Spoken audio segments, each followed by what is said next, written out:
Début de saison, on commence avec les nouveautés. Ici à Isola 2000, un magasin de bricolage qui vient d'ouvrir. Isabelle, alors une nouveauté à Isola 2000, un magasin de bricolage? Oui, c'est ça. Donc un nouveau magasin de bricolage à Isola 2000 avec tout pour les personnes qui ont oublié quelque chose en bas et qui peuvent venir se dépanner en électricité, en plomberie, en gros matériel, puisque du coup il y a de la location aussi de matériel et vraiment tout pour le bricolage. Oui, donc c'est bien pratique parce que quand même, on n'est pas à côté du premier magasin, on va pas citer de nom. Voilà. Donc voilà, alors ça se trouve où? C'est Alors, dans le bas de la galerie? Oui, en bas de la galerie, entre la laverie automatique et le spot. Voilà, donc on est ouvert tous les jours, de 8h30 le matin jusqu'à 17h le soir, le mercredi matin et le samedi aussi toute la journée. Voilà. Et en plus, je vois que c'est assez bien achalandé, donc il y a du PVC, il y a un peu de tout, quoi. Vraiment un peu de tout, de la visserie, je vous disais, du gros matériel, pour le gros œuvre aussi, puisque du coup on a le hangar à côté où on peut venir se servir aussi en placo, rail, enfin vraiment pour si on veut faire des travaux un peu plus importants. Et Voilà. si on veut faire sa salle de bain, il y a moyen aussi. Exactement, il y a moyen aussi, il y a moyen de voir et de commander du matériel et donc de vraiment faire tous ces travaux chez soi. C'est super. Voilà.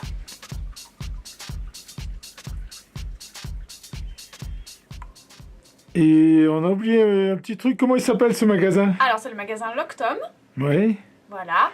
Et petite précision aussi, on refait les clés s'il y a besoin. Donc ça c'est bien utile aussi. Ouais. Et après il y a vraiment du dépannage en toute petite bricole du style, tout si vous avez oublié vos chargeurs Apple ou vos téléphones pour vos téléphones et pour les piles, voilà, vraiment des choses dont on a besoin et où on ne peut pas forcément Donc, se fournir voilà, ici d'habitude. Pour l'impossible, vous demandez 24 heures. C'est ça. Allez, merci. Merci. Toujours à Isola 2000, la fin des travaux de la piscine. Ces images datent de la semaine dernière.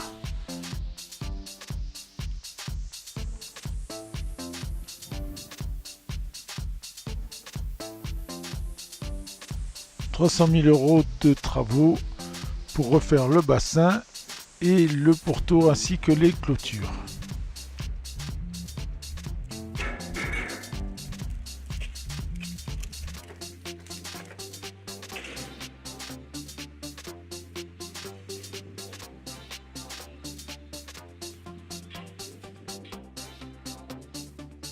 Cette fois, nous sommes à Isola Village à la fête de la fleur de châtaigne. Bon, ça c'est déjà quelque chose de fait. Tout à poste. C'est pour demain. Bon, vous avez préparé quoi alors? Des desserts à la châtaigne? Non, tarte aux pommes, glace vanille et nappage de chocolat pour le dessert. Le lendemain matin, samedi.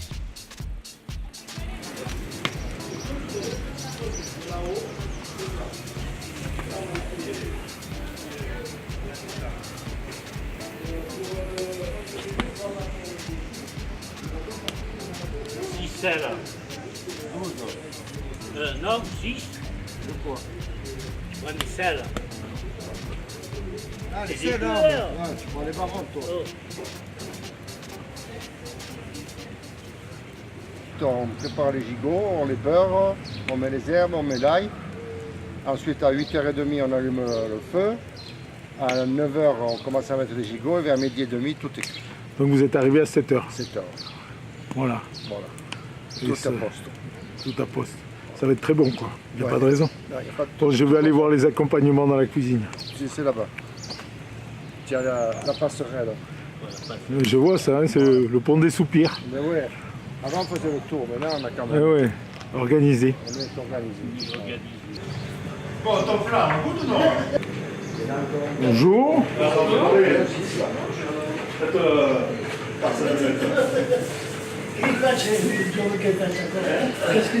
C'est quoi ton mode Mozart? Buffon, hein. Oh, Eh oui. Là, c'est un buffon avec du buffle. Et normalement, c'est fait qu'avec ça, hein, sinon c'est pas de la Mozart. En Italie, tu sais, ils te vendent avec, fait avec de l'âne. Hein. Tu sais, en Italie, on sait le film. Bon, et je le laisse ça. Ils vont être contents les Italiens. Attends. Ouais, et dire que ce soir, ils vont perdre, les pauvres. Et c'est ça, contre l'Allemagne. Contre l'Allemagne, ils perdent ce soir. Ah, j'ai pas compté, attends. Il y en a 4. Ils sont pas sympas, hein, les hommes avec vous. Non, il faut de la patience. Hein. Toujours le même week-end, nous sommes à Oron et nous assistons à l'Electrobike. C'est le salon du VTT à assistance électrique. Ici, il suffit de récupérer un pass pour la journée et on peut essayer tous les VTT, toutes les dernières nouveautés de VAE, VTT à assistance électrique. Madame le maire et son adjoint, le maire d'Oron. Petite photo de famille avec Georges Edwards, l'organisateur, et des VTTistes.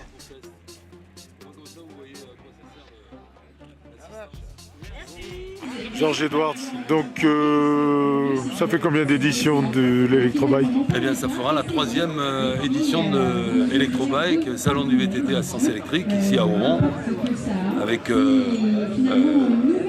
certain nombre de manifestations périphériques qui sont faites pour le vélo physique, le vélo classique, et cette année, grande innovation avec les monoroues. Oui, alors est-ce que les monoroues sont aussi à assistance électrique, non? Ah non.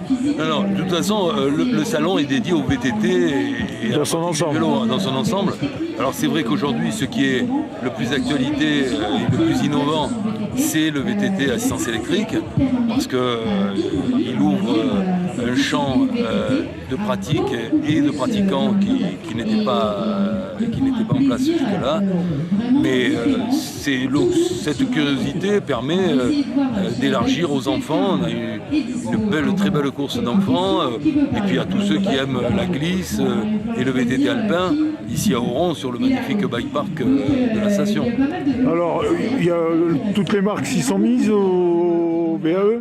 Toutes les marques, oui, toutes les marques. C'est vrai que les Allemands et les Japonais maintenant, au niveau des moteurs, sont très présents, mais il est quasiment impossible maintenant de ne pas avoir dans sa gamme un ou deux modèles, et pour certains comme iBike, ils ont 30 modèles de VTT à assistance électrique.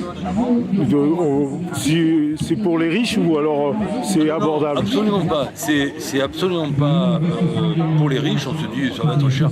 Non, c'est comme un VTT. C'est-à-dire que ça commence à 1500 €, et puis ça peut aller jusqu'à 7 000 8 000 €. Mais à partir de 2000 €, on a un très bon produit.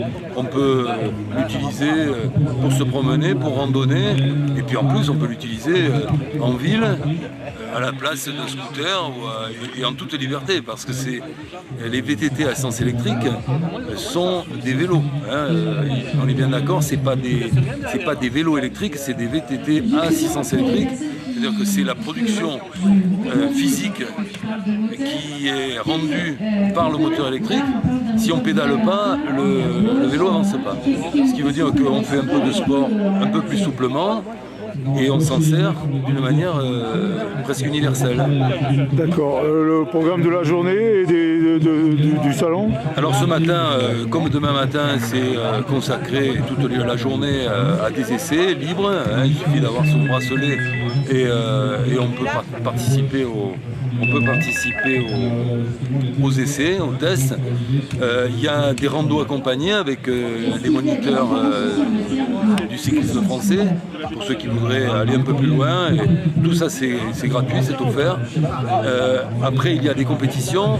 Cet après-midi, on va ouvrir la compétition avec les grands qui vont s'élancer pour la Méga Daddy depuis la Zonas et qui arriveront ici au Rilou, en plein cœur du salon. Les suivront les enfants, les petits, à partir de 2h30, donc le départ des kids pour la Méga Kid. Et ensuite, vers 3h, le départ des monocycles. Alors ça va être assez unique à voir, une course de monocycle en descente. On va voir ce qui va advenir. Après, il y aura un match justement de monocycle hockey au centre de la station. Ce soir, il y a la traditionnelle rando nocturne depuis le Blénon, après un barbecue géant auquel évidemment il faut s'inscrire, avec une ambiance musicale. Enfin, c'est toujours la grande fête ce soir, en espérant que évidemment la météo soit avec nous. Et demain matin, donc on démarre avec la course des VTT à essence électrique, l'étape de e-bike série by Moustache. Alors avec un super grand circuit, on fait le tour de la station, 1100 mètres de dénivelé, et un parcours qui va être assez exigeant, mais la balade va valoir le coup. Et l'après-midi, on recommence avec la Méga Daddy, la Méga Kid et les monoroues. Et demain après-midi, donc on récompensera avec Méga Family ceux qui auront fait le meilleur résultat entre enfants et parents qui participent à la Méga Daddy. Ah, et vous attendez beaucoup de monde? En tout cas, il y a déjà pas mal de monde ce matin. Je pense que ça va continuer à affluer. Et je pense que c'est une très très bonne idée que de venir passer un week-end à Oron en ce début juillet, dans la mesure où tous les gens sont invités et tous les gens peuvent profiter de tests d'exception. Nulle part ailleurs, ils auront la possibilité d'utiliser des vélos de toutes les marques, d'être accompagnés dans des randos avec des VTT à essence électrique par des moniteurs. C'est vraiment une épreuve pour la promotion d'Oron, mais pour la promotion du cycle, et qu'il soit mono ou bi ou électrique. C'est vraiment la fête du vélo. Merci.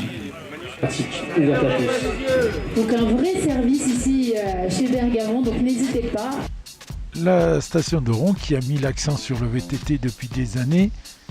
Il y a même pour ce week-end le téléphérique qui a été ouvert, mais sinon il y a le télésiège du Blénon qui est équipé exprès. Il y a le télépulsé de la Pinatelle et le télésiège de Liaison qui sont ouverts tout l'été.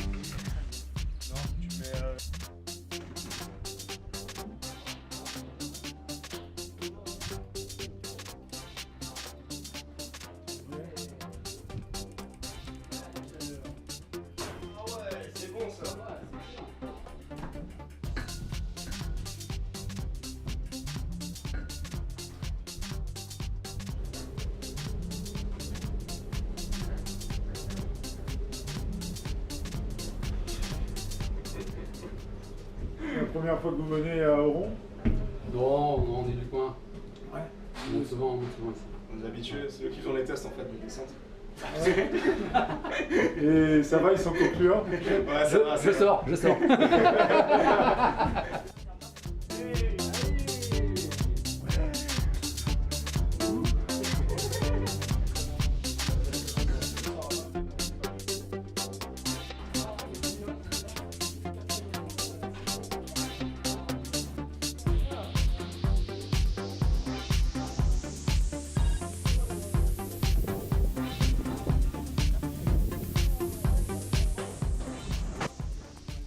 Donc un beau domaine de VTT est à votre disposition avec des pistes de tout niveau qui ont été dessinées par Fabien Barrel.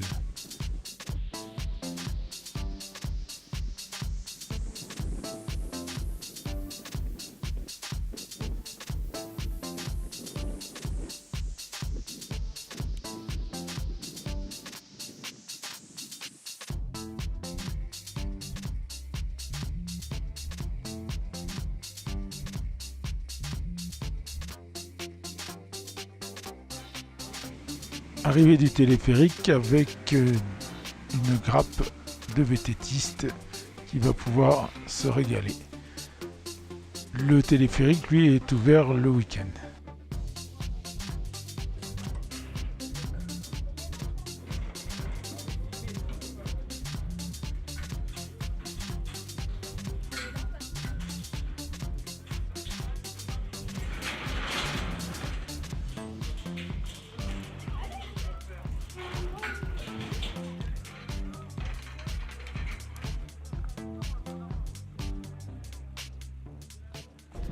Alors, tout d'abord, je voudrais souhaiter la bienvenue à tous les exposants pour ce 3e salon de l'électrobike.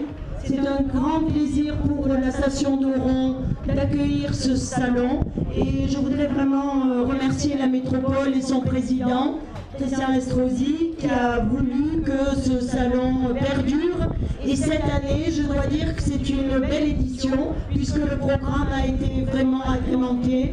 Il y a beaucoup d'animations, des compétitions, donc vraiment venez profiter, venez tester ces vélos. Et pour terminer sur ce que vous m'avez dit, pourquoi pas un essai cet après-midi. Voilà, bonne journée à tous et puis bon salon. Retour à Isola Village à la fête de la fleur de châtaignier.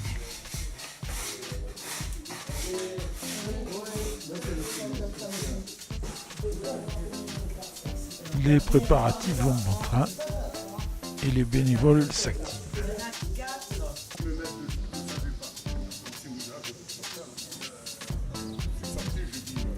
Anne-Marie Quirin qui nous montre une des dernières acquisitions de l'association.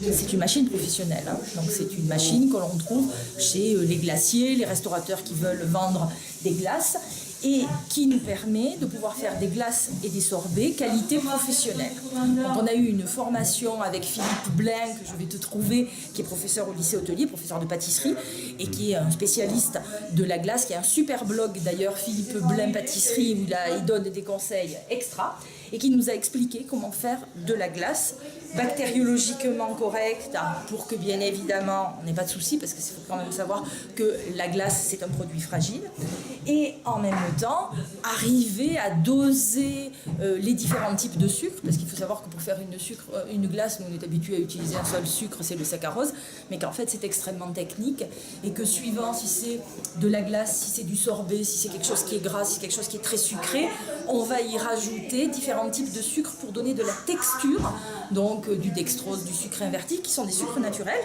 mais qu'on n'est pas habitué à travailler quand on est particulier. Donc, on a...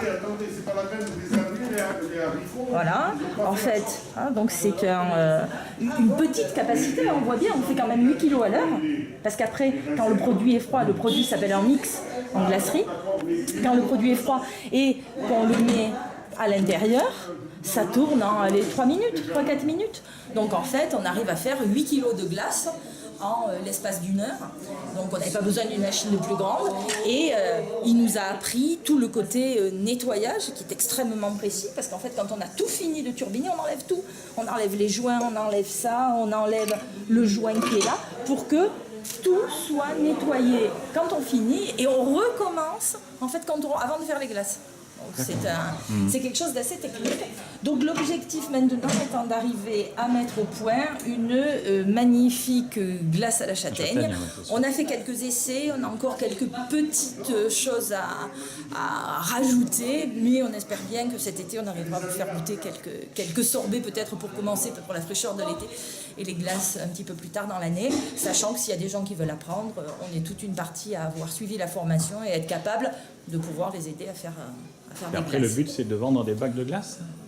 Plutôt de les utiliser, voilà, de les utiliser dans des fêtes. On ne va pas se transformer en glacier, mais c'est vraiment à usage de la population pour les fêtes, pour pouvoir varier un petit peu ce qu'on fait, pour pouvoir faire des choses un peu sympas. On a d'ailleurs fait un sorbet avec les yaourts d'Isola et le yaourt à la brebis de la Belloire, extrêmement sympa, sur des glaces locales, avec un produit local, et en même temps avec des goûts qu'on n'est pas trop habitué à avoir et qui sont très sympas parce que c'est très subtil, hein. Et donc nous on aime bien s'amuser. Avant le repas, une petite visite de la châtaigneraie avec Raymond Gibert, le président. Ici, un peu plus tard, et Saint-Étienne, c'est arrivé en 1890. Ouais. Et le tramway est arrivé jusqu'en 1926, jusqu'à Saint-Sauveur. Oui. Donc après, ça allait vite. Hein. Oui. Il fallait descendre à Saint-Sauveur. Les fleurs mâles et les fleurs femelles, vous les avez là. Elles sont plus petites, elles sont en bout de rameau. Oui. Et vous avez les futurs bogues là. 1, 2, 3, 4 bogues. Ah oui, oui. Il y en a plein des bogues là. Je ne savais pas déjà qu'ils étaient sur le même arbre. Ah ouais, c'est doux en plus. Je croyais qu'il y avait les arbres mâles et les arbres femelles comme certaines plantes. Non, et là, là c'est sur le même. Mais par contre, ce qu'on appelle, c'est vous avez des pollinisateurs. Il y a des arbres qui pollinisent une certaine variété. Ah oui. La variété isolale est pollinisée par les sauvages. Ça, c'est un sauvage. Mais c'est-à-dire que la femelle, elle va être pollinisée par ce mâle-là ou il faut que ce soit un autre arbre. Alors, c'est pour ça l'importance des abeilles et le vent. Ah oui, ils s'auto-pollinisent pas donc. Il y a deux types de pollinisation, c'est les abeilles et le vent. Les abeilles, c'est vachement mieux parce que quand il n'y a pas d'abeilles, on a remarqué, on a moins de bogues qui se forment et moins de production, évidemment. Voilà. Ah ouais. Et c'est une odeur particulière. Ah oui, ça sent très bon. Voilà. Ah oui, ça sent l'impression d'avoir le bonbon de miel. Oui, ça sent le bonbon de miel, c'est vrai. Oui, c'est douceâtre. Ah ouais, c'est bon. Ouais. C'est très mellifère. Ça fait un miel qui est... Alors d'abord, c'est pas un miel, c'est un miela qu'on appelle. C'était les pucerons qui vont prendre le nectar. Et les abeilles viennent, ils traient le puceron pour l'amener dans la... C'est pas à partir du pollen alors. C'est pas, Ah, c'est le miela. C'est le miela, exactement comme le sapin. Le sapin. Et le miela. Ouais. Non. Voilà. Peut-être c'est les gens parce qu'on regarde s'il y a une roche partout.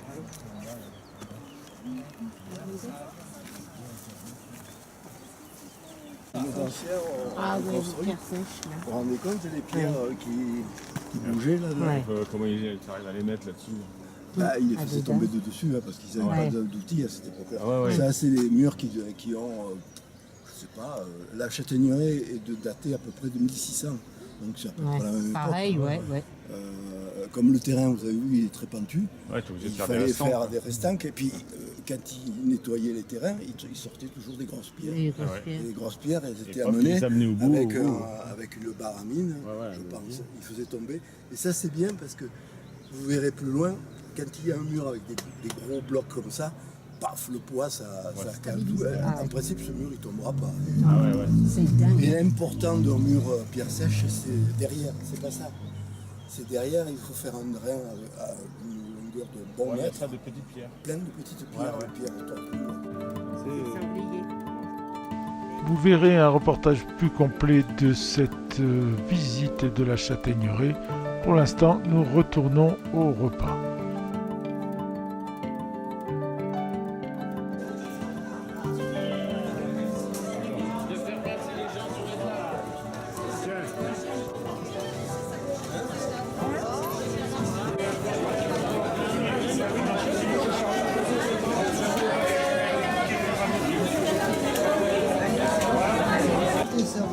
Monsieur le maire, c'est une fête qui perdure là. Oui, c'est une fête qui monte en puissance là, chaque année. On est de plus en plus. On se retrouve entre Isoliens, c'est super sympa d'avoir eu cette idée. Je voulais en profiter pour remercier Jean-Paul Blanc, qui est le président de l'association foncière agricole, et Raymond Gibert, qui œuvre toute l'année. Donc ils ont fait un gros travail encore cette année dans la châtaigneraie. Ce matin, ils ont fait visiter tout l'espace châtaigneraie. Là, ils sont en train de travailler sur une pépinière. Donc super, et je veux associer aussi dans mes remerciements le COGIC qui organise tout ce qui est repas, et toutes les personnes qui sont là, les employés communaux qui ont monté les stands et tout. C'est encore une bonne journée pour lancer la saison.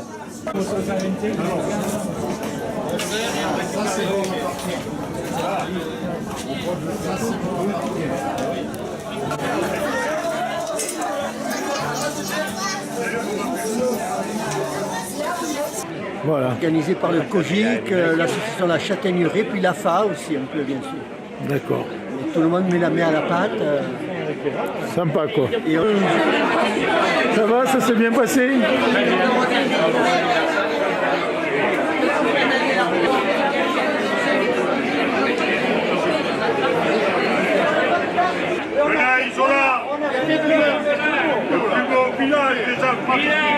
Et le petit, il se met pas? La tienne, hein.